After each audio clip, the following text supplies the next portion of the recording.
When I look at my understanding of friendships now in my late 20s compared to my understanding of friendships as a kid, as a teenager, and even as a university student, the difference in what I thought a friendship looked like and how I thought a friendship worked is just astonishing. And as my idea of friendships has evolved throughout the years, I've realized that I've held a lot of unhelpful false beliefs about friendship that I either picked up from TV and movies or just general everyday conversation that made making friends and maintaining friendships and having good relationships with my friends a lot harder than it needed to be. So in this video, I wanted to dive into 3 myths about friendship that I've held over the years and that you've probably held too, since we live in a society and all.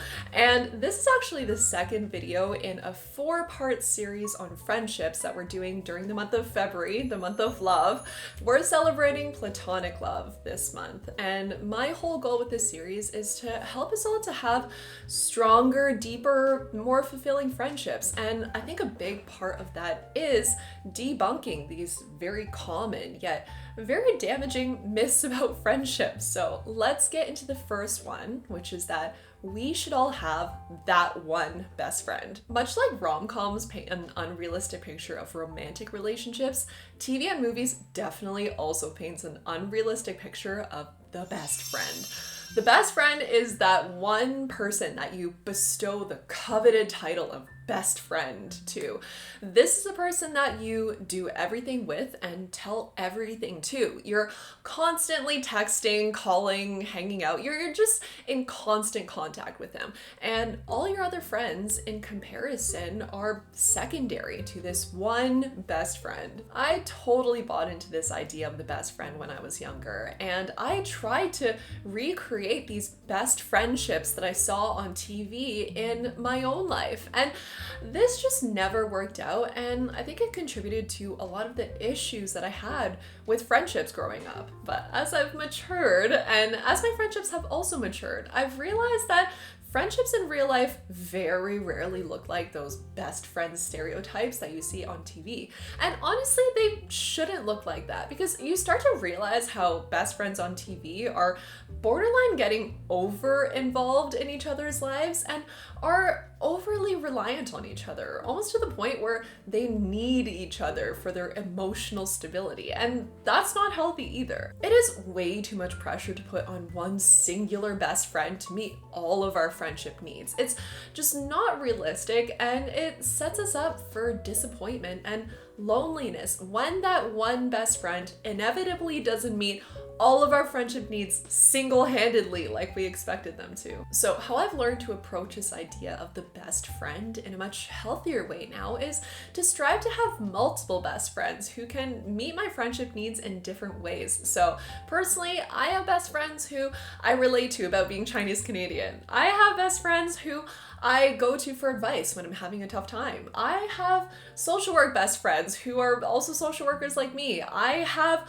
dog mom best friends. We can all have as many best friends for as many different things as we want. It doesn't have to be, and it shouldn't be, just one person. And by spreading our friendship needs out like this over multiple best friends, that's what's going to protect us from feeling lonely, and that's what's going to help us to feel socially fulfilled. The more friends you have, the more desirable you are as a person. I remember as a kid, and even as a university student, I used to think that the more friends that someone had, the cooler they were as a person. Do people say cool anymore? Like, I kind of feel old and uncool saying cool. Having this belief was definitely damaging in a way, because I thought that I wasn't good enough in society's eyes with my 4 friends only. And because of that, I don't think that I appreciated the 4 friends that I did have enough, because even though they were amazing friends, but I still felt like I was lacking in some way because I didn't have a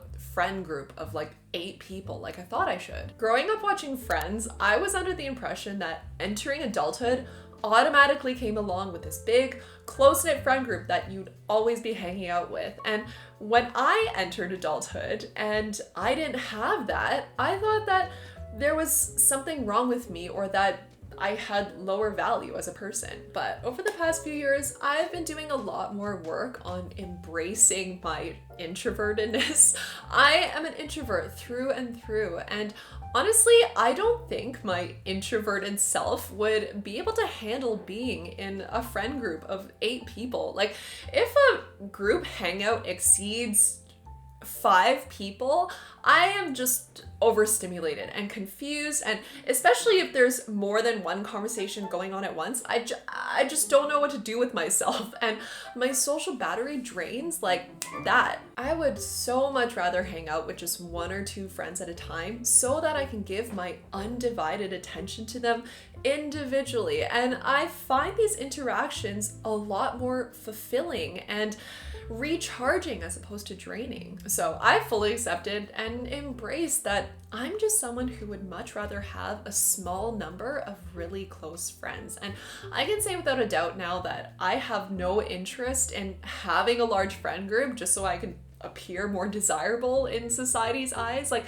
I do not care what others might think of me that I only have 4 friends, because these are 4 people that I can call a true, genuine friend. And that's something that's so rare and that I treasure so much. And I don't feel like I'm lacking in any way, because these 4 friendships are so strong and deep and fulfilling that I feel like I have all my friendship needs met, and I don't feel the need to go out there and make a large friend group or anything. Now, for the extroverts out there, maybe you do need that large friend group to feel socially fulfilled. And if you're an extrovert, you're probably going to be better at going out there and making and maintaining that large friend group. But just because some people do have that large friend group that we see on TV, that doesn't mean that that's for everyone and that we all have to have that too.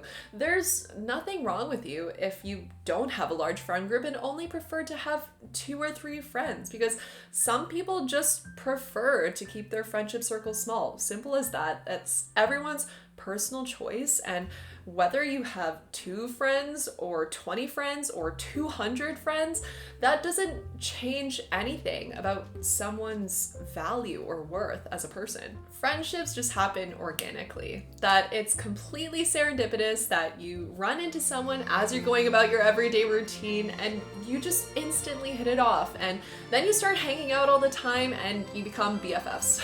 I mean, it'd be really nice if that's how friendships worked, but in the real world, friendships do not work like that. Friendships take effort. You have to put in the work. Vinol, you wanna come be in my video? He just got neutered the other day, so he's a little moody. It's okay, baby. You can sit with me. We're talking about friendships today. Who's your best friend? Is it me?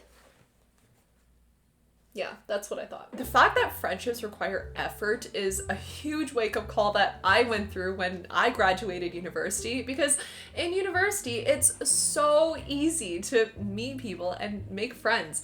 First of all, there are so many people and so many options of people that you can be friends with, and you are forced to meet and spend time with these people on a regular basis in your classes and seminars and events, and usually you'll automatically have something in common that you can talk about. Like, it's just the perfect friend-making environment.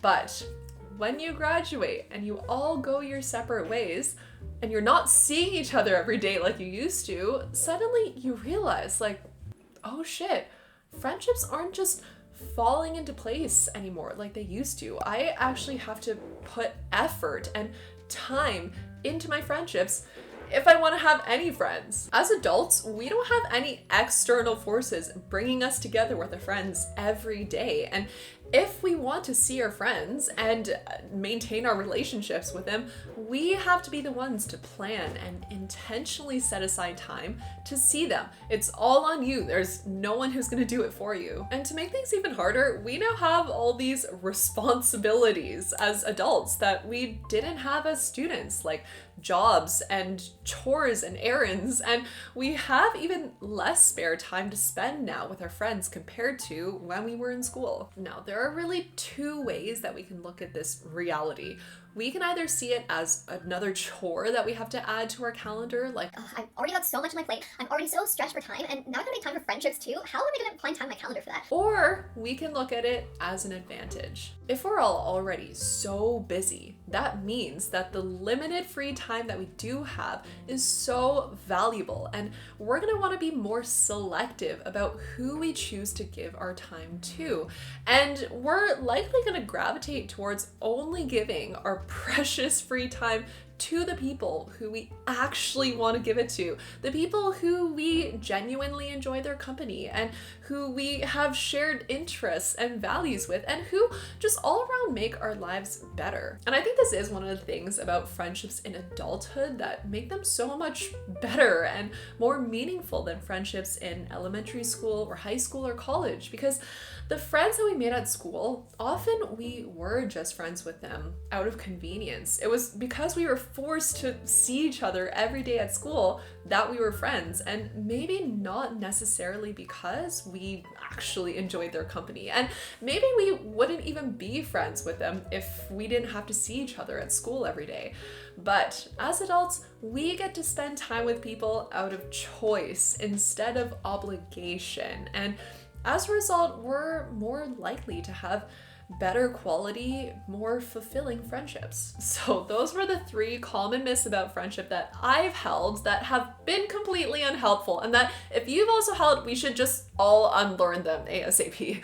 I really hope that this video was helpful for you and that it helps us to all move forward in our friendships with more clarity so that we can have higher quality, more meaningful connections with our friends. And next week, we're going to be continuing this friendship series, and we're going to be talking about friendship breakups. It's gonna be a juicy one, so I will see you then. And in the meantime, let's continue the conversation in the comments. Let me know if any of these myths resonated with you, or if you can think of any other societal messages that have impacted your view on friendships throughout the years. As always, I hope you're staying well, and I will see you next week. Bye.